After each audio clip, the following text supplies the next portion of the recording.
This is the 21st season of Bass Talk Live. BTL is presented by Bass Cat Boats, Strike King Lures, AFTCO, Pro Guide Batteries, Spro, Gamakatsu, The Bass Tank, Denali Rods, Beatdown Outdoors, and Sunline.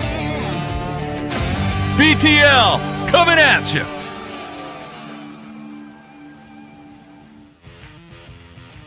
Good morning and welcome to another exciting edition of BTL Bass Talk Live, where we are going to talk about bass fishing. In less than 72 hours after 22-year-old Easton Fothergill became the first Minnesotan to lift the Bassmaster Classic trophy over his head, did so in record-setting fashion this past Sunday afternoon on Lake Ray Roberts to the tune of 76 pounds, 15 ounces. We have him live on BTL to kick off a Wednesday. Easton, first of all, congratulations, and thank you for returning to BTL, your second appearance on the show, to talk about all things Lake Ray Roberts and the biggest win of your career. Thanks for having me again, man. This is awesome. First of all, what have the last 2.5 days been like since you lifted the trophy? Just walk us through that moment after the ride around with your family. Like, what do you do Sunday night, Monday, Tuesday, lead into this? I mean, kind of looks like you're in, does not look like you're home. Are you? I am home. Yeah. Oh, you are home. This is my bedroom. Is that? I figured that may be your trophy room in the near future. Maybe. But it's very plain, as you can see.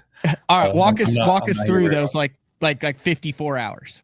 Yeah. So after we won the Classic, we had all the media stuff to take care of, the press conference, and then we did the Champions Toast, which was super cool. A lot of people that I was looking up to for my whole life came up to me, and we talked and took pictures, and super cool moment for me. And then after that, I was so exhausted, I just went to bed. Like, I didn't go out, do nothing. After the toast, I went to bed, got back to the Airbnb at like 1 a.m, I think. And then, got up the next morning, did some more interviews I'm shooting the Kings of Bass with the Strike King crew this year. So we did some closing out interviews this year. On Monday morning, we closed. That was a good decision to do that with you this year. I know they bounce back and forth between Opens and Elite Series guys, so that was a solid pick on the old Strike King part. Yeah. And all week, they told me after the event that they got every single fish catch for the Classic on the big cam and the slow-mo cam, every hook set and every fish catch. So that show is going to be unbelievable when it comes out. I can't wait. But after that, I took my girlfriend to the airport, got packed up, and I drove home to Alabama, where I'm at right now. Got here at like 1 a.m, I think. Slept, and then got up and did interviews all day yesterday, and it's looking about the same today. A lot of interviews, some podcasts, and it's very hectic for someone like me, someone who likes to keep to himself and that sort of thing. But it's completely worth it. I love it. You mentioned that you got to meet a lot of the guys that you looked up to at the Champions Toast. Who do you look up to? Who have you looked up to? Who was there that it was kind of a surreal moment? So my two idols growing up were always Aaron Martins and Brandon Polnick. Those are the two anglers that I've idolized the most through my childhood. And, Brandon came up. He was one of the first ones to come up to me. He sent me some short text messages all week during the Classic, just like one bite at a time, stay focused, that sort of thing, just to help keep me composed, which was super cool for me to have him do that. Just such a stand-up guy. And, I really admire him for not only the angler, but just the person he is, that he's someone that I strive to try to be. So definitely super cool to have those guys, to look up to. Would you say that you model your fishing a little bit after Amart then? If you mentioned Amart, I know he passed. You were right in high school and early college fishing with Amart, but you mentioned that, and then we watched you fish on Bassmaster Live in the Open that you won on Eufaula, the Open that you won on Leech Lake, and then in this Bassmaster Classic. And there does seem to be a bit of a similarity in styles and the way you approach the water. Yeah, I've really, any video that I can find of Amart, I've really studied it. And, I've really tried to learn everything I can from Amart just because, he was a master at what he did. And I guess for me, my fishing style, I try to combine what he did and what KVD did. I try to, I guess the best way to put it is I try to power fish with a spinning rod is, kind of my style. I guess that's usually what I end up doing is fishing extremely fast with a spinning rod, hitting lots of targets, that sort of thing. So I guess that's kind of the best way you can put my fishing style is a mix between KVD and Amart. Have you gone back and watched when Kevin Van Dam won on Smith Mountain Lake? I don't think so. It was the first time that we had heard the term. I want to say it was late 2010s, power finesse. And he won on Smith Mountain in Clearwater, hitting targets as fast as he could, but slowed down and caught them all on an 1/8-ounce shaky head with a finesse worm on a spinning rod. And at the time, that was, it wasn't that long ago, but at the time that was like revolutionary stuff. Here's Kevin, who is usually cranking and stuff. Here he is with a spinning rod, just target. And that's kind of when the phrase, the power finesse fishing style was founded. I guess that's what you would say you're a power finesse angler. Yeah, that sounds like Easton Fothergill to a T is what you just said. That's fantastic. How many text messages do you have on your phone right now? I knocked a lot of them out late last night, but like how many would you say as a whole? There was 460 notifications when I started knocking them out last night. Oh my gosh! And you have no manager? No. You have no team? No.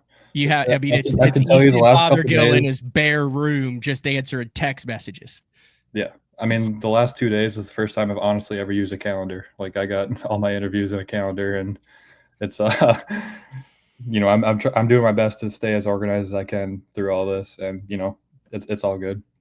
Are you enjoying it so far? Is it stressful? I know you mentioned you said you like to stay to yourself. You've done a lot of interviews, especially over the last several years. There's already some people in the comments that are like, dude, Easton's gotten so much better at this from the very beginning. But just walk through the mental and physical and emotional side of everybody, BTL included. I know you've got a bunch of other interviews lined up. Once some of your time. Yeah, I mean, like I said, I guess it's not my personality to do stuff like this, but like I said, it's completely worth it. And I'm so happy to, have the opportunity to do this. Like, for example, the Champions Toast, I'm standing at a podium with the trophy in front of all these people. And I know they're all looking at me. I was kind of freaking out up there. I'm not going to lie. But I'm just so grateful that I do have the opportunity to do this after the week that I had. So, I mean, it's all good and I'll get better with it for sure. Do you have any recollection of like what you said or anything, or is that just all kind of a blur at this point? Not at all. Like, especially on Bass Live, when I had those fish catches, I had to go because I blacked out when I caught some of those fish. I had to go back and figure out rewatch what I said. All right. Really cool human element side to this story yesterday. I don't want to run through it now, but I went through your timeline from August 10th, 2023 to March 24th, 2025. Absolutely insane. And when you kind of break it down, not only from the human side to the physical and that side, through the college to the opens to winning to the first classic to making the Elite Series to fishing the Elite Series to winning this Bassmaster Classic, I would have to imagine the last 18 months, you're going to look back when you're 75 years old and be telling your grandkids about 2023, 2024, and 2025 about how much that kind of formed and shaped you as a human being. Fair assessment? Yeah, absolutely. I mean, I've learned, obviously, I've had a lot of success fishing, but on top of that, I've learned so much about life after some of those things I had, go on with me. I was able to step back and just really realize, how grateful you have to be for everything in life. And, that's honestly the biggest reason why I've had the success I've had, truthfully. I mean, I'm just grateful to even be there when I show up to a tournament. You know, there's just never any stress anymore, really. I mean, it's just happy to even be there. All right, let's talk fishing. You want to talk a little bit fishing? Yeah. So I'm old. I've been covering this almost as long as you've been alive. Not really. What year were you born? You're a 2000s baby, right? '02. Yeah. So I started, my first classic was '08. And it used to be, well, history here. It was all about the bait and it was all about the pattern. And this was before live. And, that bait is then what became the signature, which is how you make your money, so on and so forth. And the pictures of it. And then, once live happened and now it seems like the actual nuts and bolts of it kind of get lost in the bigger picture, especially with all the live there is there. So I want to walk through, let's do a deep dive into the tournament, the fighting of the fish, the catching, the baits, that whole thing. You good with that? Yeah. All right. What was the practice like? I know how much you like to put in. I know the legendary stories of you that you've literally graphed every inch on Leech Lake. You're a man of preparation. Was that frustrating going into those 3 official practice days with the conditions that you faced wind-wise? Yeah, it was. I mean, so I came to this lake and I pre-practiced in early December for 4 days, I believe. And with that, the biggest thing I wanted to do is just figure out how to navigate the timber just so I could be more efficient when we came back. And, I was able to accomplish that. And then on top of that, I was able to find 2 areas I felt like had really good populations of fish. So coming back for the pre-practice or whatever they call it for the classic, the Friday, Saturday, Sunday, I was going to start in those zones, hopefully relocate those 2 populations of fish, find kind of, how far along they are with the pre-spawn stages, or maybe even they're on the bank. I didn't know. And then from there, I was hoping I'd be able to duplicate that on the rest of the lake. And, it didn't take long. Those fish weren't very far from where I left them early December. They were just a little bit, further into the pockets, a little more, your classic pre-spawn stage. And then from there, I was able to just kind of bounce around and, just hopefully, or I'd just bounce around and find other areas that hopefully set up like that, which I was able to do. And I would say one of the biggest keys for me is I was watching the weather like a hawk all week, watching the wind directions for the tournament, because I wanted to be able to, fish efficiently with any wind direction that could be thrown at me in the tournament.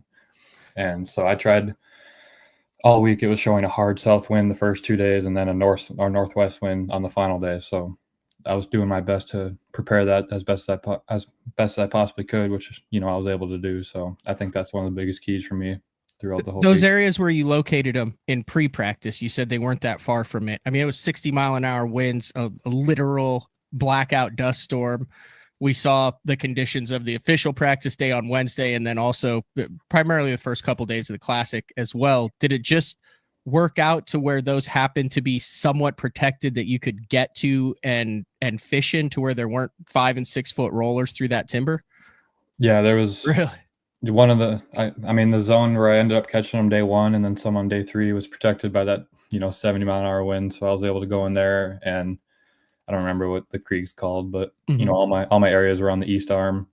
And I was able to just ride that west side of the east arm, just, stick close to the shoreline and get in there and, relocate those fish. But it was definitely, even in practice, you had to be strategic. Like, we have a southwest wind, I'm gonna look at these pockets, and then, there's a straight south wind, I'll be able to look at these. It was just, normally I'm a type person, I put the boat in, I have no clue where I'm going to go, like just keep an open mind and run. But with this practice, I definitely had to plan things out a little more than I normally do with the wind, the extreme wind we had all week. Did grass or a shallow bite play into your game plan at all, or did you go in there wanting to fish the way that you ended up eventually fishing? I weighed a couple fish out of the grass, but for me, those pockets and stuff that had the good milfoil in the back were key, but I wasn't fishing the milfoil. I was intercepting them in front of the milfoil. But that grass in those pockets was definitely key to my deal. It seemed like I didn't have near the success if the back of those pockets I was fishing did not have grass. So you think those fish were pre-spawn fish that were setting up to within days move up shallow and start spawning in those areas with grass? I believe so. Yeah. Really? So you would intentionally seek out where those pockets with grass were, but then not fish the grass. Basically, yeah. I mean, it's those creeks with the grass were just so much more lively than the ones without grass. So You were around Livesey some and some of the other guys in the top 10. You were just out from them, so they could turn around and look and see you, and you could look in and see them pretty much for the whole tournament. Yep, for the most part, yep. Did you know going into day one that you were going to be a player in this classic? I felt like there was a good chance because I'd caught some big fish in practice. I was just really stressed out about catching 5 a day because only one day of the pre-practice and official practice, I was able to catch 5. But, I say that and you catch a big one, put a waypoint and pull the trolling motor up. Like, I really didn't know what I was on until I kind of uncovered it in the tournament. How many did you catch that first day? You came in, you had 24-15. Trey McKinney was leading with 26-9. Corey Johnston was in second with 25-9. And then, God, look at that. You had Trey, you, and Jay were 1, 3, and 4. And then the two guys behind you, Lee Livesey with 23 and John Cox with 22. I mean, it was pretty apparent after that first day that this thing was going to be one of two ways. What was that first day like? How many keepers did you put in the box? And were you happy, even though you're a pound and a half behind Trey McKinney, were you happy with where you were after day one?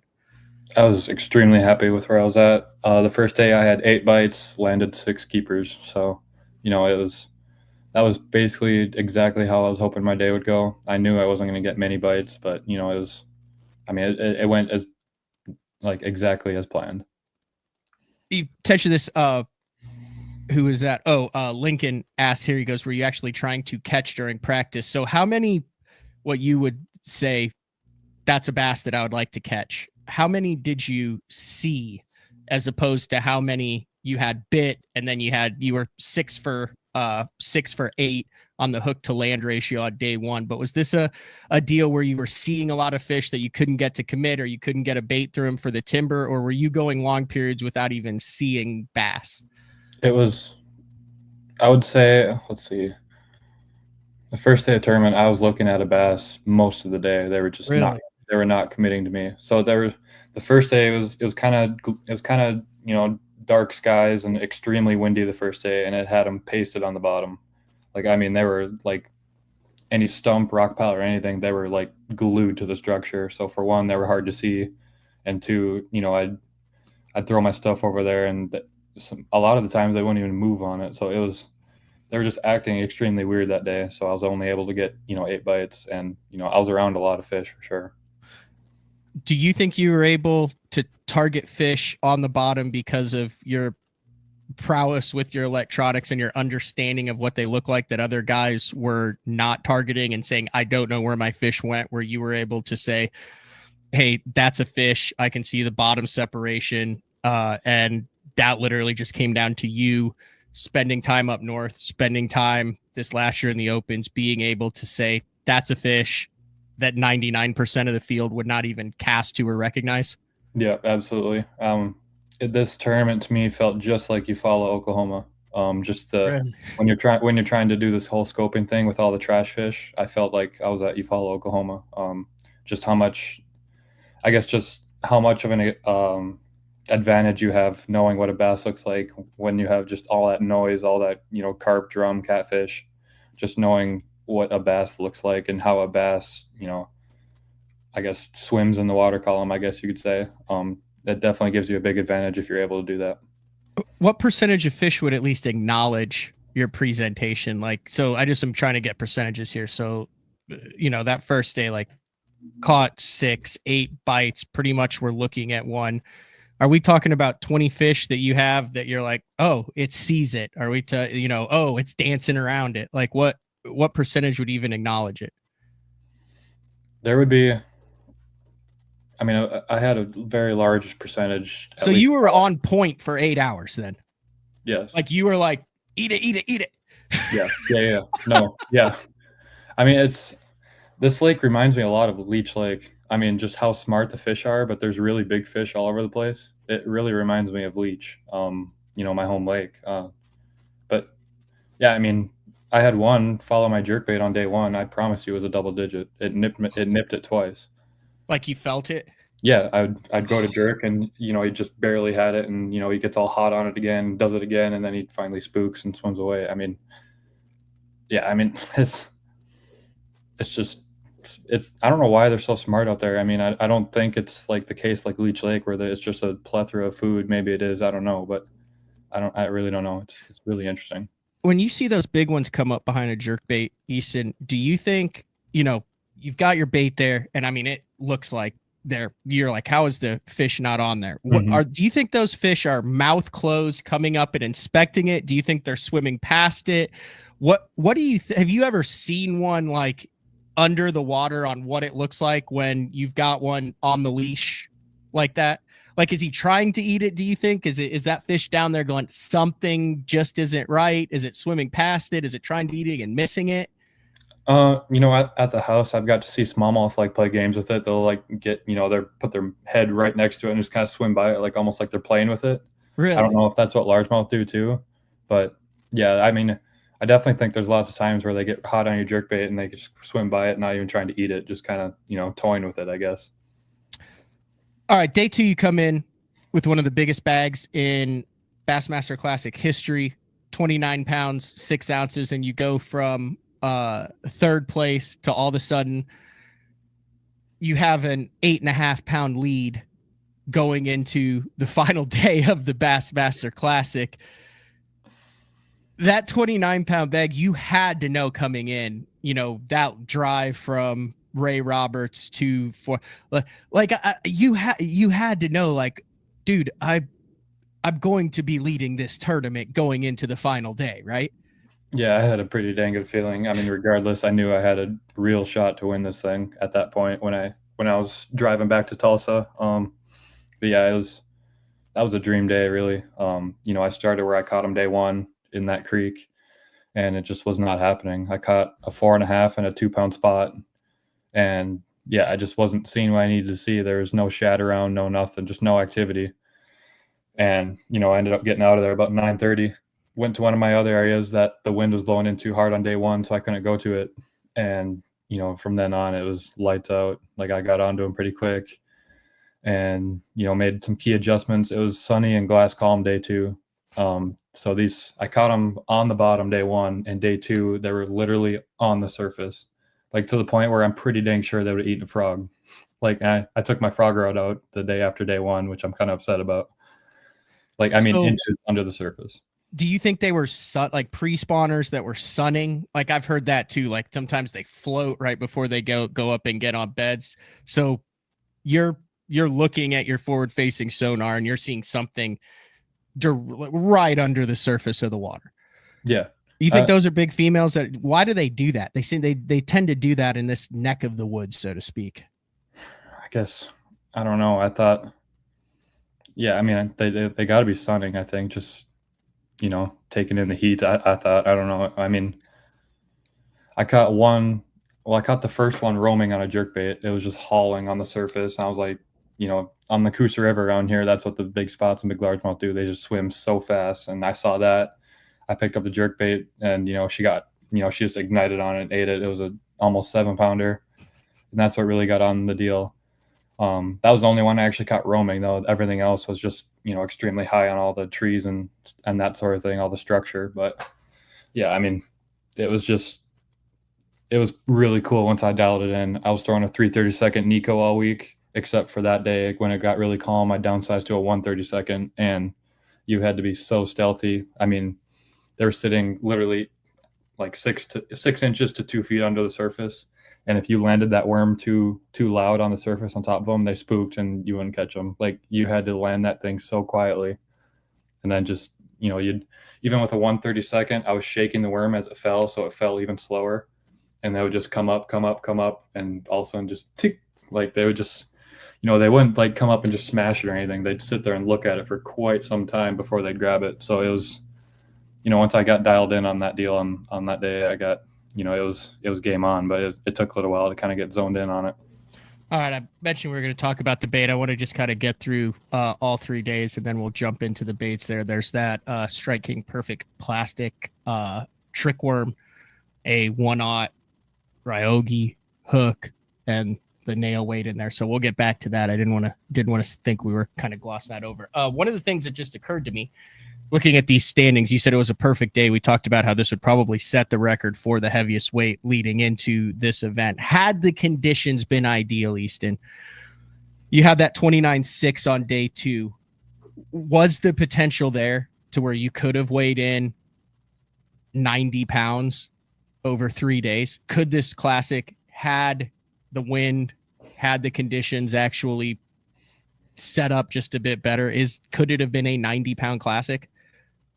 If it was sunny and glass calm every day, the weights would have definitely been up. 90 pounds is pretty insane. That's 30 a day. I mean, he had 76.15. That's another 13 pounds. No, I'm gonna say it would be low 80s probably if it was sunny and calm every day. You're 22. You've got an 8.5 pound lead. You've got all the cameras in your face. You've got literally all the pressure on you in the world heading into that final day. Did you feel it? Were you enjoying the moment going into that final morning? What was running through your head? You know, it was comforting to have an 8-pound lead, but, you know, on a lake like that, I knew I was far from safe. I had to do my job again. But I was surprisingly calm, honestly. I knew it was one of those deals. If it was meant to be, it would happen. And, you know, I wasn't going to be able to stop it. So I guess I was just reminding myself all day just to all you can do is work hard, and, you know, you'll get your bites if it's meant to be. So, and, you know, that's what I was able to comfort myself with. Did you know how close it was when you only had 4 with less than an hour to fish? Did you think you were behind? Did you think, oh my gosh, I'm going to lose this classic and blow an 8? Like, were there demons in your head, or was it a quiet confidence? Because quite frankly, you come across as a guy who never doubts himself, quiet confidence, you know, doesn't feel nerves. The moment's never too. Here's the thing. Day 1, or the last day, I caught a 4 something on a jerkbait, my first fish. And I don't think they showed it on live, but right after that, I lost one right about 7 at the boat. And, you know, that was the moment where I had those demons in my head, like, you might have just lost the classic. And, you know, that thought really came back when I have 4 fish. I could have had a 7-pounder in the box with it. And, you know, that probably would have won me the tournament. And, you know, I had 4 fish for quite some time having that thought go through my head. And, you know, it's 130, 4 fish for about 14 pounds. Was that 1 second? Is that so? Chase Sanson, 118 photo gallery out on Bassmaster. He followed you throughout the day. An incredible, incredible championship day gallery. I want to give Chase a massive shout out for the angles and the photos he was able to get without getting in your way. The video, the live stuff is great. A freaking picture lives forever. And there's a couple pictures that I have blown up that Chase took that are in this gallery on bassmaster.com that I want to talk to you about. But when you mentioned that, I went through all 118. So I'm assuming, walk me through. So there's the 4 that you caught right there, right? Yep. How long after do you hook up on this fish? 5 minutes. I mean, there he is. You got him. You don't have him. Yep. And that was a tough moment for me, and, you know, where I knew how much that fish would have meant, you know, as a confidence booster for one, and that was the kicker bite I knew I needed to put myself over the edge, and for it to come off, that was, you know, I'm usually very good about turning a fish loss into a positive very quickly, just realizing that, you know, I did something good to ignite that fish. Let's go out there and get another one. But, you know, that one really hurt me. What did you do right here? You're bent over, your hands are on your knees, your bite. I mean, what over the last 5 years of your fishing career did you learn that was able for you to bounce back from that, and that be a part of your classic story and not the end of your classic story? I just, you know, there was 5 minutes of me like, oh man, that was it. I lost it. And then, you know, I was able to just, you know, come over that and just realize like I did something right to ignite that fish. Let's just work hard, and, you know, let's go get another one. So that's what I was able to do. Did you lose another one right after that too? Because it looks like you're hooked up there, and then there's another one where you're like, oh crap. I don't think I lost another one. It wasn't big because it wasn't big if I did. So I don't Anyway, remember it. But, as you scroll through the gallery, so it seems like with the conditions on day 4, it was more like day 1 where those fish they were not bitey. right. No, they were, especially in that area right there. I was right by Lee, and there was a lot of big ones there on day 3, and I only got those 2 to bite, and every other one I would throw my worm over them, and they would come up and get so close I couldn't see my worm anymore, and they just would not grab it, and then they just swim off and go on their way. But it was very hard to finally come to the decision to leave all these big fish because I can't get them to bite and go try to find other ones. That was because you always hear people say don't ever leave fish to find fish, but I tend to go against that norm all the time. That's something that I do a lot is leave fish Really? that are big to go find more big fish. Yeah, I do that all the time. And you're saying that that's a strength of yours? Yeah. I mean, I had a couple tricks up my sleeve that were working all week. I'd throw a jerk bait. If that wouldn't work, I had 2 different weight Nico rigs. If that wouldn't work, I'd throw a jig at them. And if they didn't bite any of those things for me, and then I would leave. So that's what I did there. I tried every trick that had been working for me all week on those fish. It just would not work. And, ultimately I ended up leaving because I had enough confidence that I'll be able to find, another zone of big ones that, I was able to do so. And, it paid off. How many minutes did you have left to fish when you caught the 8-pounder? It was at 2:35, I think. And I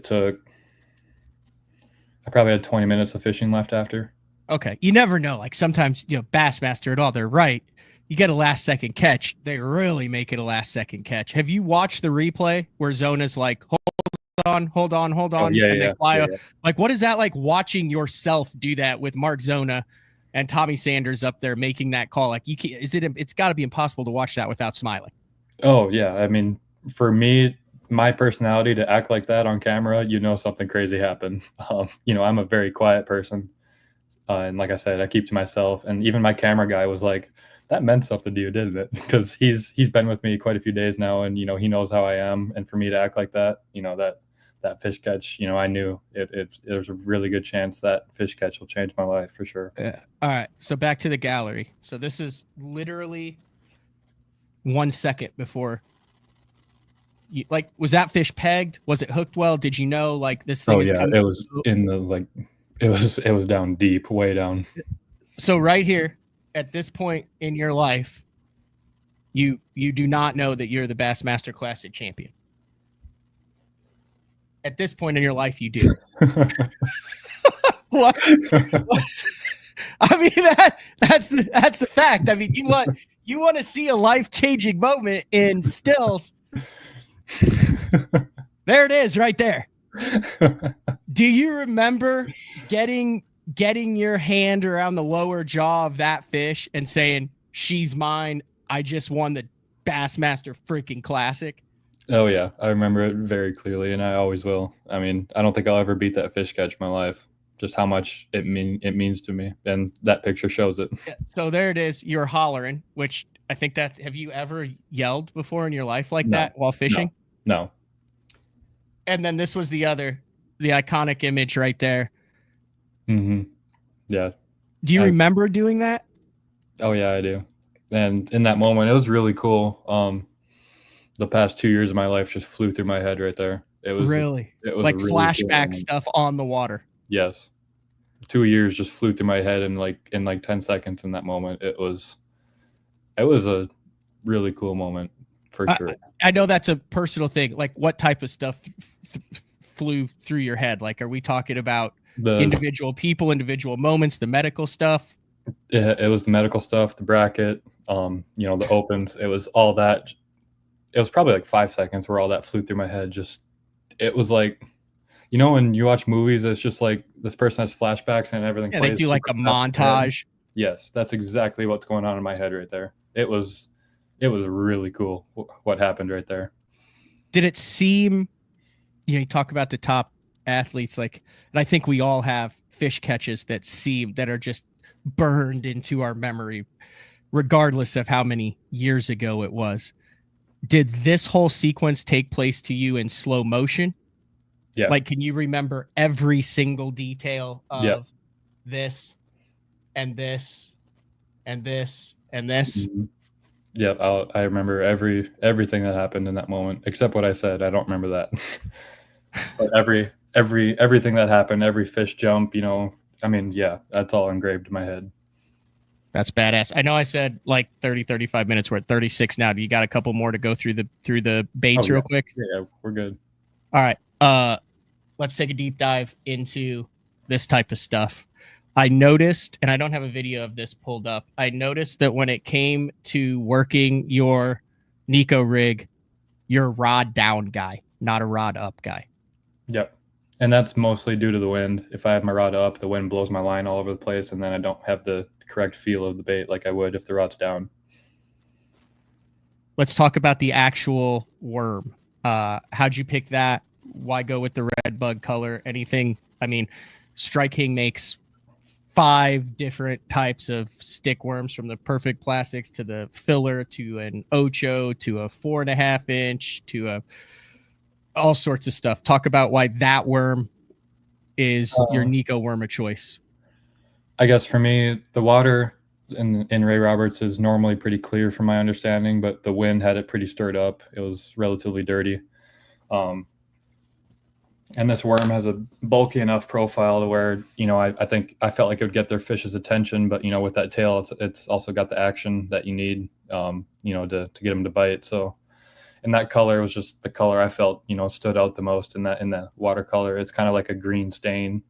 But yeah, I mean, it was just, honestly, it was the first color I picked up in practice and just started and it works. So screw it. I'll just roll with it. Yeah. I mean, it just kept working, so I never put it down, basically. So, but I just felt like it was the best color for that watercolor that we were dealing with. A lot of different Nico weights out there.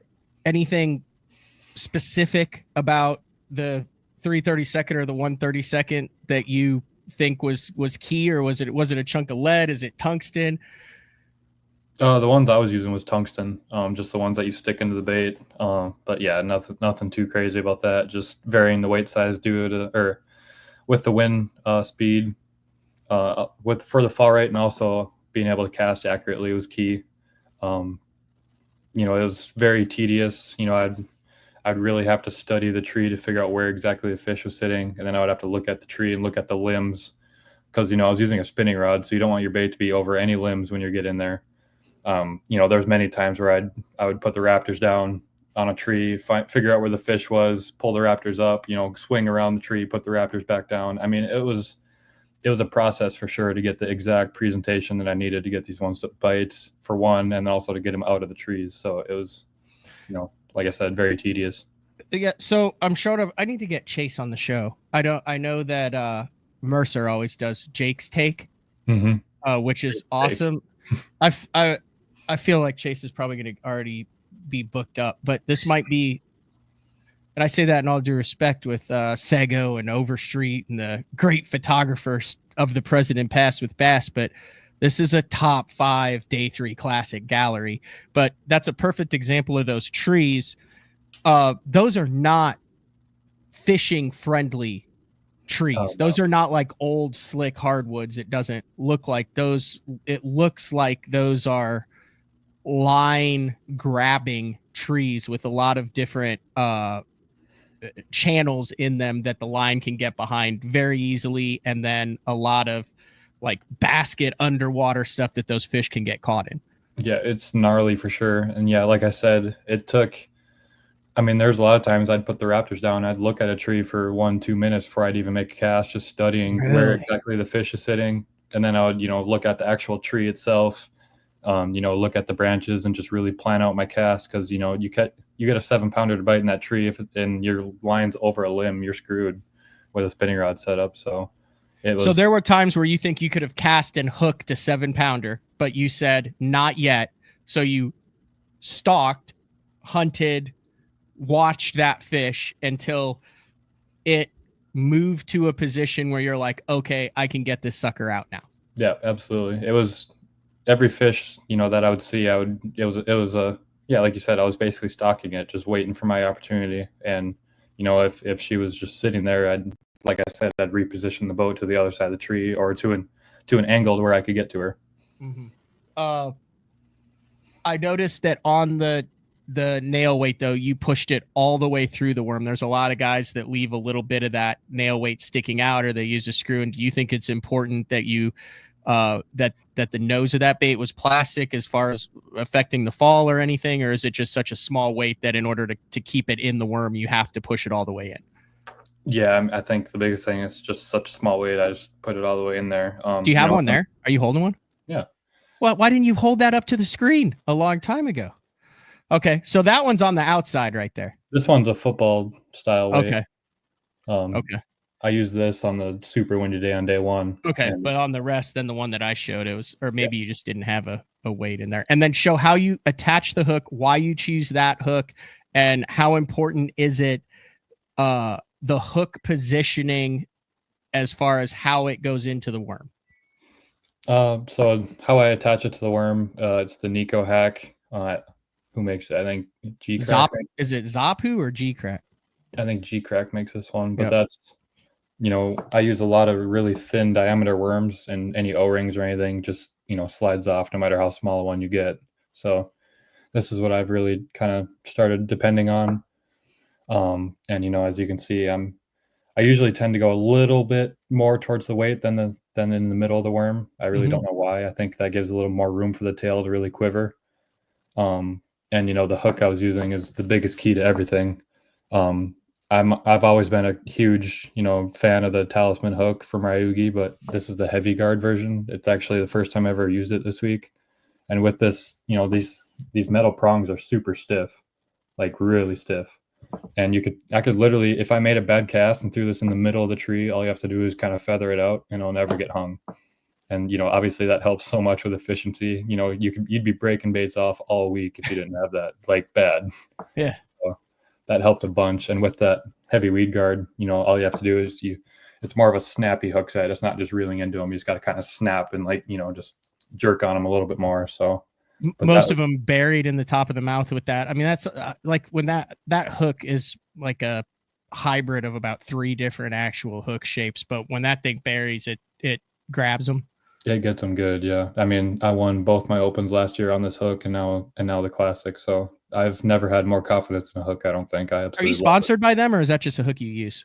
No, I'm sponsored by them now. Okay. I wasn't last year, but I am now. Over the past year, how many times have you just had a phone call, an email, or a text, and it's someone that's like, hey, we want to give you money. We know you're using our stuff. And is that still pretty cool? Yeah, it's super cool to have that happen. Yeah. I remember talking to some other young guys that were like, dude, like one dude, he's like, dude, I had literally just spent like $1,500 on their stuff and my phone rings. And he's like, hey, like, we see you're ordering a bunch of stuff. Like, we'd love for you to join the team. We had no idea. And he was like, oh, that would have been helpful about 20 minutes ago. Line, the fluoro to braid, talk about that component, because like, dude, you had to winch on some of these fish. It didn't look like it was a light line setup. It was lighter than a lot of people would think. I stuck with my 8-pound braid I always use. I feel like 8-pound braid. 8-pound braid. I see all the good guys use ultralight braid, and it's still, I feel like the average schmucks like me, I'm still 12 and 16-pound braid. But like, dude, the finesse masters, which you are, always the 8-pound braid. Yeah, I feel like if I upsize, I lose my castability and my accuracy. I just need it to flow so smoothly when I'm trying to cast accurately. And I feel like if I upsize the braid, I lose that accuracy. But what I did do is the 8-pound braid to a 17-pound fluorocarbon leader. That's what I beefed up, was the leader. 17. What knot could you use that would actually get those to meld together well? I don't know what it's called. You make a loop with the fluoro, 5 wraps down, 5 wraps back up through the loop. Okay. Yeah. What is that? I don't know. I know that's the only. Yeah, I know what you're talking about though. And you just make sure that it's nicely on top of each other, and then you have, one tag end. Yeah, when it kind of cinches, it just Your looks. fluoro though is like sticking out of the tag end that you cast, and if you don't clip it right, it's a nightmare. But if you clip it right, it kicks ass. Another thing I do with that knot is Alberto knot. Yeah, another thing I do with that knot is just like you said, I cut the fluoro extremely close, like as close as I possibly can. But what I do is I leave the braid a little bit of gap, like just a little bit of a tag end on there, so that allows the knot to slip a little bit if it needs to without breaking. Are you a guy who believes that the colored line, the colored braid? I always use yellow braid, yellow or green.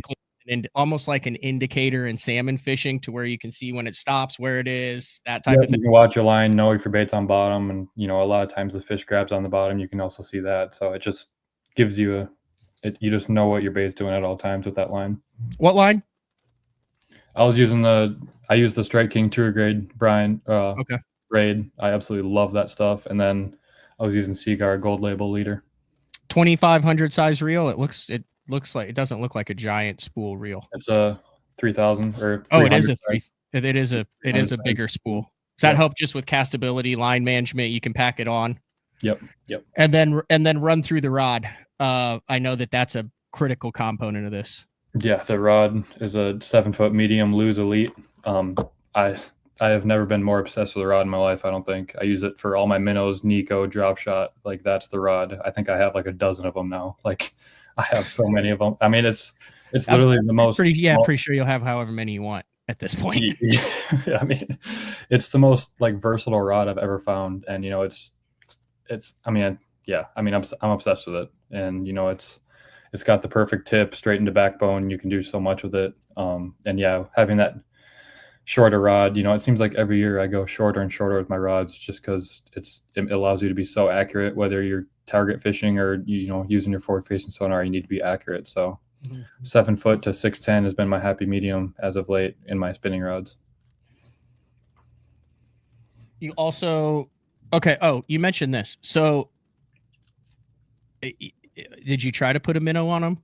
I know that some of those fish came, like, was that something that you tried, or what was it that you went jerkbait Nico instead of a minnow, which you can shake like a Nico, but has the drawing powers and reaction bite of a jerkbait? I did try minnow a little bit in practice, but it was pretty apparent pretty early that was not going to be the deal. It just did not get them fired up like I needed them to be. And also there's just you can't do the weed guard type deal with the minnow. Like, I mean, you cast the minnow along these trees and you get hung so much. And it just wasn't the most efficient way to do it. So It's also funny to me. So this is second year in a row that a unnamed jerkbait has been a player in the Bassmaster Classic, and I mean, I think since the days of the Rogue. I mean, we saw, well, you didn't because you were 3, but we saw Van Dam throwing, that old Rogue in the 2005 Pittsburgh Classic. But it's amazing to me, the more this generation of anglers that I get into, like the old guys would be like I say old school. I want to say like the generation before were very protective about, like maybe a specific top water, like, hey, don't name the Vixen.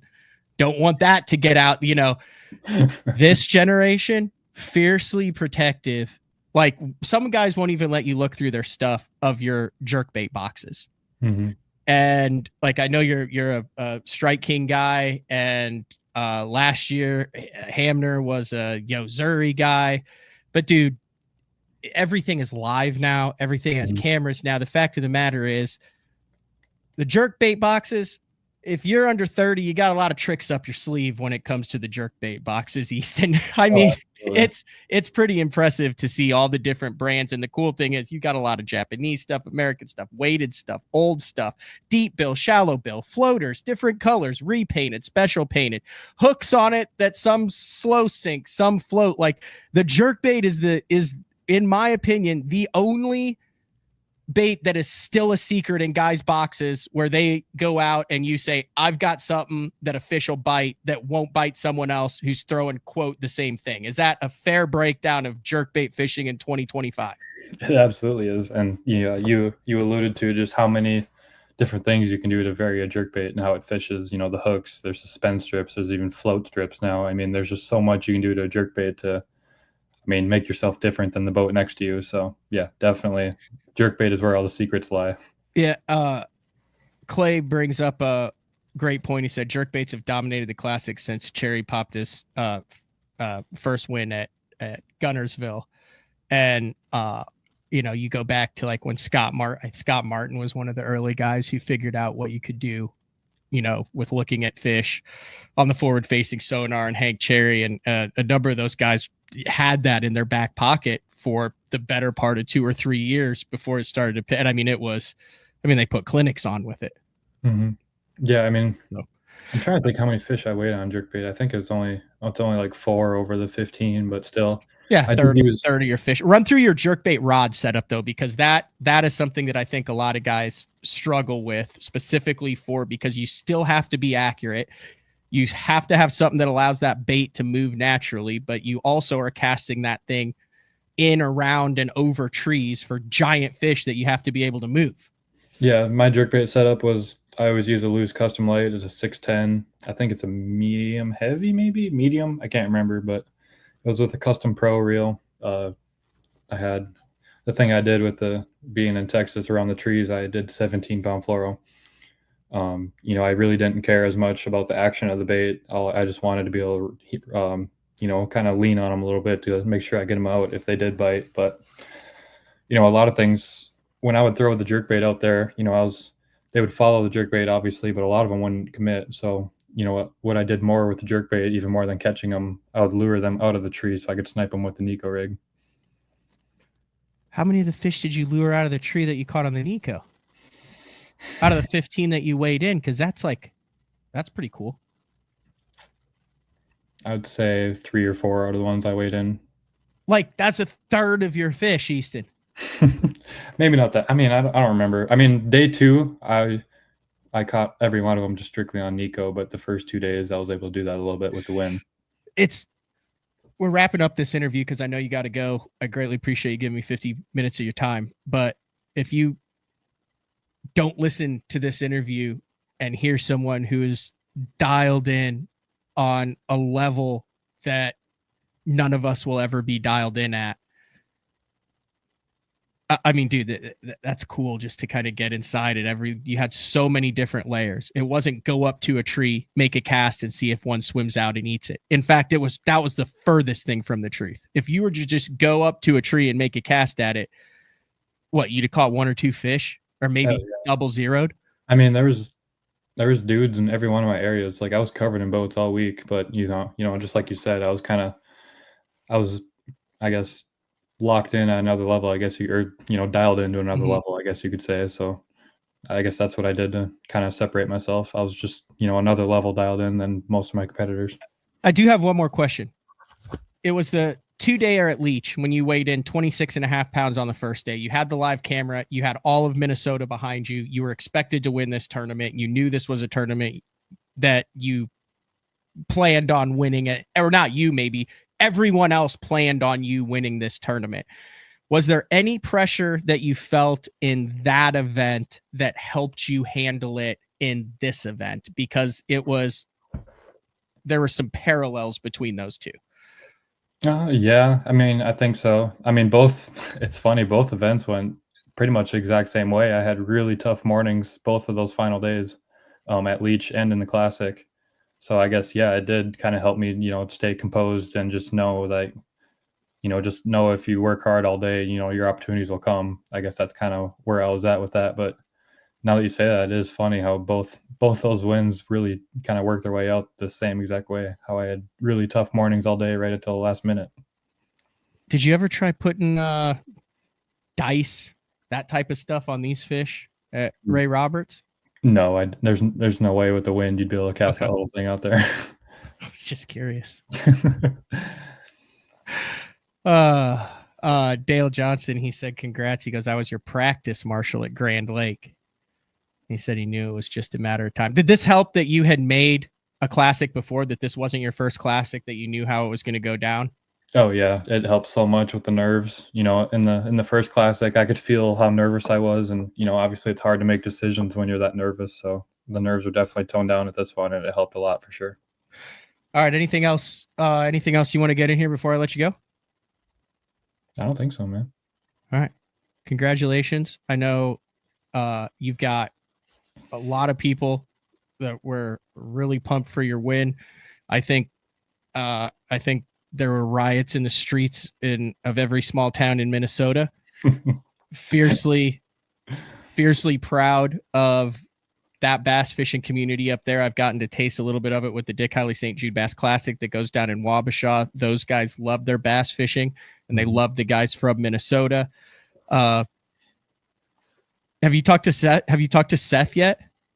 I mean, he shot me a text when I won saying like, hell yeah, dude, congrats, that sort of thing. Pretty cool.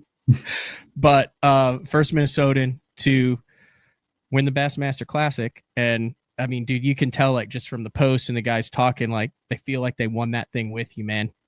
Yeah, it's super cool to have all their support. So definitely means the world. All right, take care. You'll probably lose your voice by this time in 24 hours. So well, thanks for having me, man. Thanks, Easton. I appreciate it. All right. There was just not a natural time to take a commercial break during that interview. Easton Fothergill, 2025 Bassmaster Classic champion. You can run through all the accolades that are on his list: a 2-time Classic qualifier, college bracket champion, Bassmaster EQ 2024 Angler of the Year. He won 2 opens in 3 events, won one on his home pond, had a 26.5-pound bag of smallmouth, caught a 9-pounder on Lake Eufaula to win that one to qualify for last year's Grand Lake Classic. Got this whole thing started back in 2023 where they finished 5th in the national championship. Interestingly enough, Tucker Smith, who's currently on the Elite Series, he was a big part of that. He won that, went to the bracket, edged out Tucker Smith in that bracket, kind of got into that whole system with the dynamic sponsorship and how they take care of that Bassmaster Classic bracket champion to prepare him not only for the Classic, but to get him into the Opens. Top 10's his first Open down in Florida, off to the races. So we are going to take a commercial break. When we come back, we'll wrap things up, and then don't go away, because this show originally had Mark Jeffries, who has been around for 21 years. And I said, dude, I'm kicking you off of the show you created. I got Easton on at 8:30. So we're going to stop this.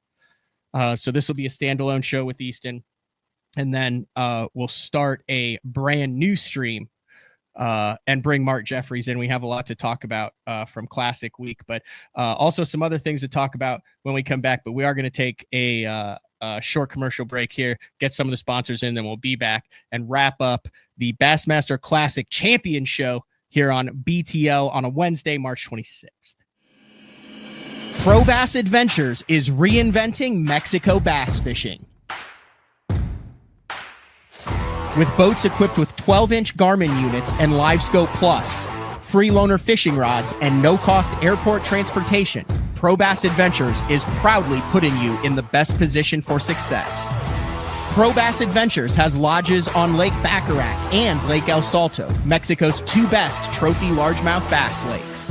Visit probassadventures.com or email probassadventures@gmail.com. The official Mexico fishing lodge of Bass Talk Live. Beatdown is efficient. Rock solid. 100% American made. This thing is super tough. I mean, this thing is not going anywhere. I've ran the Beatdown double stack from Florida all the way up to New York. And the one thing that I know is when I get to my fishing destination, I never have to worry about issues with my graph mount. Your options are endless with these mounts, but they're steady, they're solid. These are the most reliable mounts on the market, and you can't go wrong with the Beatdown.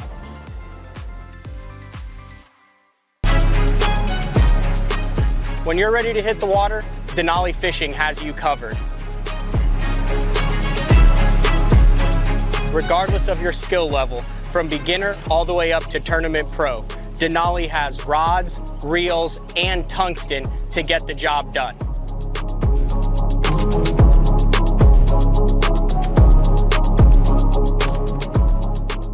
Check them out at denalifishing.com.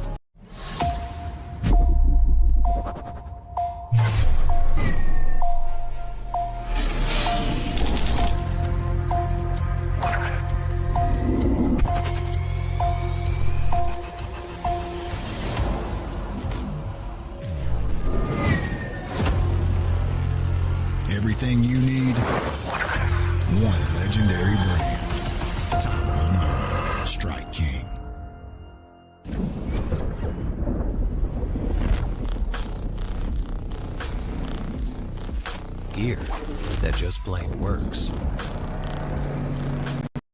Cast after cast after cast.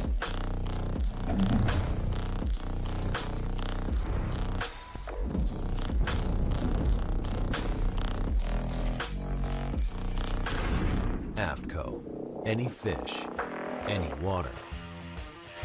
All right, wrapping things up here on a Wednesday. Big shout out to Easton Fothergill.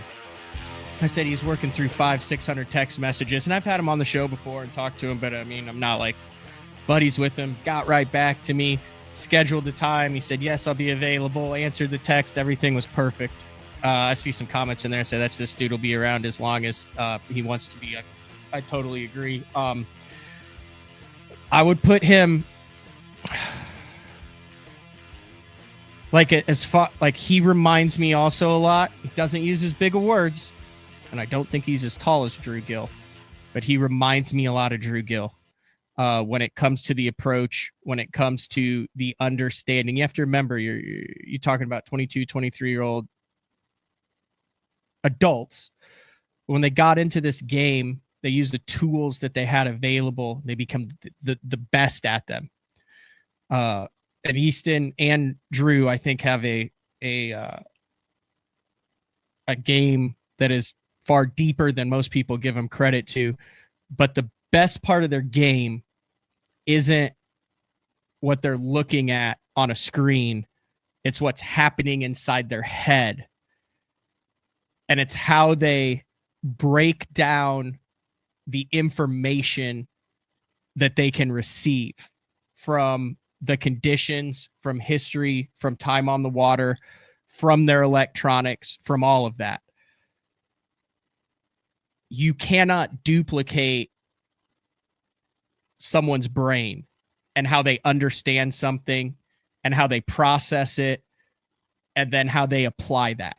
That is unduplicatable. That's why there's 7 billion people with 7 billion different thoughts in the world.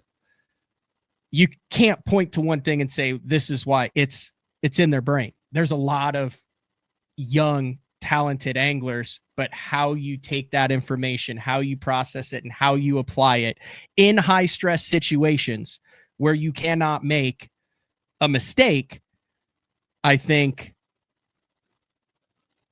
is really cool. And that's what we got. All right.